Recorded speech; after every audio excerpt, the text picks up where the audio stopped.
short video today. Had a couple requests. First of which, I've had several requests actually about storage solutions, about how, after seeing that unboxing video, what the best method of storing this might be. So just show you what I did, just give you an idea about how compact it can get. And also I'm going to go over the story mode a bit. We may do some playthroughs of story mode to kind of, show the mechanics and everything, but it functions pretty similarly to arcade mode that we've been playing in other playthroughs. And I've also kind of wanted to avoid doing any playthroughs of the story mode because it's mostly the narrative that I didn't want to spoil. But if we keep getting requests, I'm open to doing that. It's just I want people to know that it plays pretty similarly. It's just linked together with the story decks that I'll go over with today. So here's the boxed products. If you got the Kickstarter rewards, you go all in. You have the base game, Twin Tiger, Legend of Oni. Here's all the stretch goals, and then the redemption box. So hopefully you won't need these three. You can put those on your shelf and display them because they look cool. That's what I do. So I fit everything in my core box, and you could either use the Legend of Oni or Twin Tiger because they're both the same size, but obviously I use Twin Tiger because I'm super vain and I like seeing myself smiling all the time. So I'll crack this open real quick and show you how I got this accomplished. I put all the stages, stage map tiles and decks in this one, and then I put almost everything out. Oh, also the enemy figures. So we'll start with let's start with the Twin Tiger box, which is all the stage decks divided here. These inserts were in each of the big box expansions. So Twin Tiger had one of these, Legend of Oni had one of these. The stretch goals also had one of these, but I actually cut that one in half using an X-Acto knife and scissors because I didn't need this other compartment. I mainly just wanted to have something to store all the story cards, which I'll go over later. So that's in my core box. So here's all of the enemy groups bagged up together. Now, some people might want to keep the trays the minis came in. That's a little harder to store. They're nice and all, and they're reusable. But me personally, I just like to bag them up. It's easier to set up and play. I will be painting them, but I've found that even if you paint them and put a what's the word I'm thinking of, the opposite of primer that you finish with varnish. There you go. After you varnish them, you can just throw them in bags and they won't get too scratched up or anything. So anyway, yeah. So here are all stages. There are a few tokens that come with the Legend of Oni. There's fire tokens, and then there's the remnant tokens that came with the Pestilence expansion. So those are only used for stages, so I keep them in there. So underneath there are all the stage tiles. So there's 1, 2, 3, 4, 5, 6, 7, 8 tiles, and they fit pretty well down there. Stack these on top, and here is all of your enemy miniatures and stages boxed up, ready to go. So that is one box, and here's the other box with the rest of the main components. So I used this was the core box that came in the core box. I fit all the fighters, the enemy decks, and the rivals and allies. And there are some story decks here. The Rise of the Kingdom that has a divider and Island Getaway.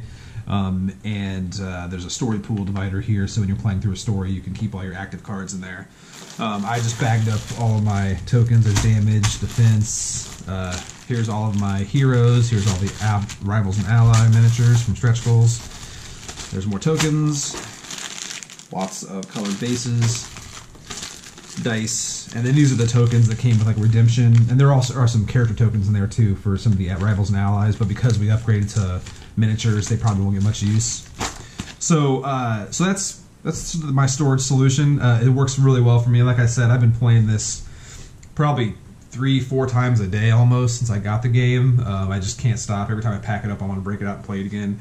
It's super easy to get to the table solo, and with this storage solution, it makes it even easier and less time consuming to get repeated plays in. So I'm going to pack this back up, and we'll talk about story decks now for the remainder of the video. So let's use, for example, I'm going to pull out the, let's see, maybe use the Twin Tiger, Rise of we'll use, so there's two types of story decks. There's main stories, and I'll get a better shot of this in a second. Main stories, and then I'll bring out, let's get Reese's story deck.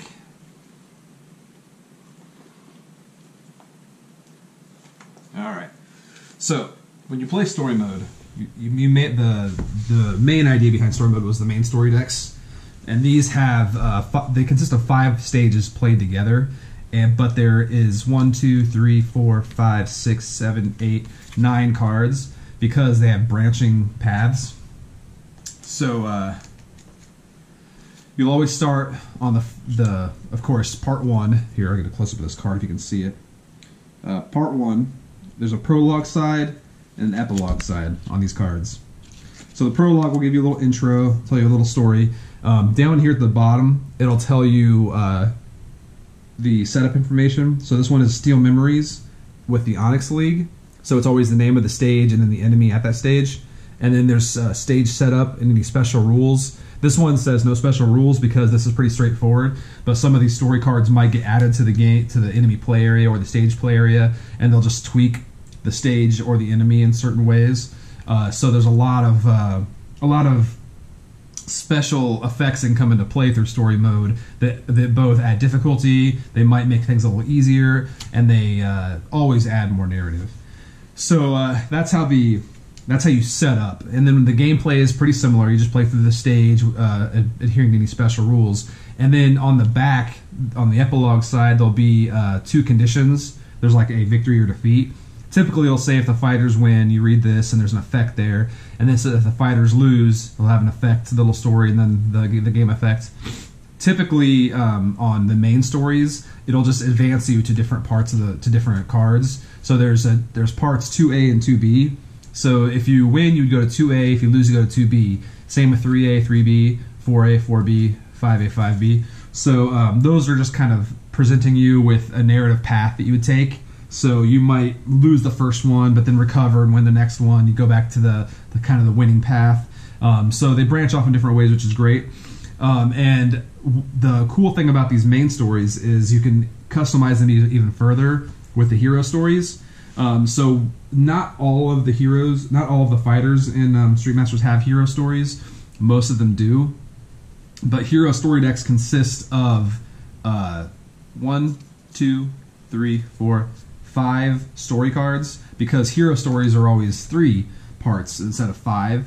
And the way it works is they kind of complement the main story. So let's say, if we're doing this for Ransom story and we do the Steel Memories stage, you'll notice I could do my Reese hero story, which functions very similarly, but down here it just says stage setup, so it'll just modify even further that stage. So you're still going to make progress on your main story and your hero story. The only exception to that is some of these, like for example Reese's part 2, down here it says the bonus stage setup, and that has Poison the Well in the Onyx League. So a bonus stage is completely independent from the main story. So when you see a bonus stage come up on your hero story, you can tell the group, hey guys, let's do my bonus stage right now instead of doing the main story. So it kind of puts a pause on the main story. You don't make progress on that main story card. You set it aside and you just focus on this instead. So this kind of replaces the story card you would do. But then after you finish that, you can progress to the main story, or you can do somebody else's bonus stage if they're at the point where they have one also. So you either have to, it's an either or situation. Most hero story cards just progress with the story, but the bonus stage is put a pause on everything. You decide which way you want to go first. So in this case, this actually extends the main story. Because like I said, the main story is 5 stages, but if every fighter at the table, like let's say in the 4-player game, every fighter is bringing their own hero stories, that's going to be 4 new stages. So that's going to be a 9-stage story instead of just a 5-stage.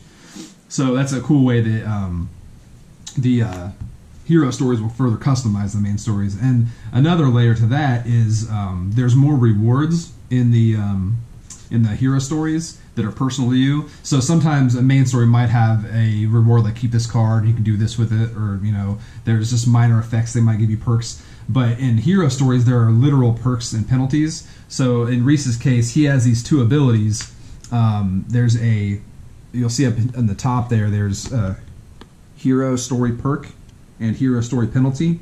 So the fearlessness comes into play if he does something really well in the story, and I don't want to give it away what that thing is. It's like a crucial narrative arc for him. But if he exceeds in that, then he gets this fearlessness card because he is eager to get redemption, validation, and then the one regret is a penalty. Likewise, if he doesn't perform well, something bad happens to him, he has this card in play. And this one, these both have setup instructions where the fearlessness goes in your play area, so you just gain a new ability.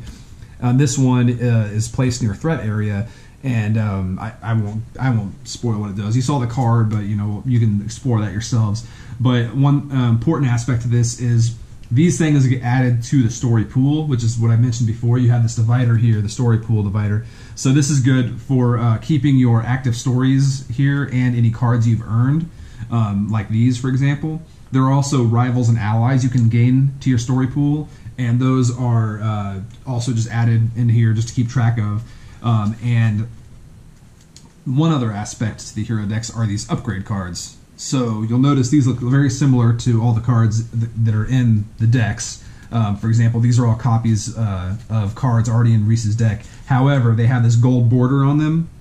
And if he earns this, that means this gets added to the story pool, and the next time you play, when you pull this out of the story pool, you find this card from your deck and replace a copy of that card with this card. So eventually, you should have like the ultimate version of every one of your cards in your deck if you play very well.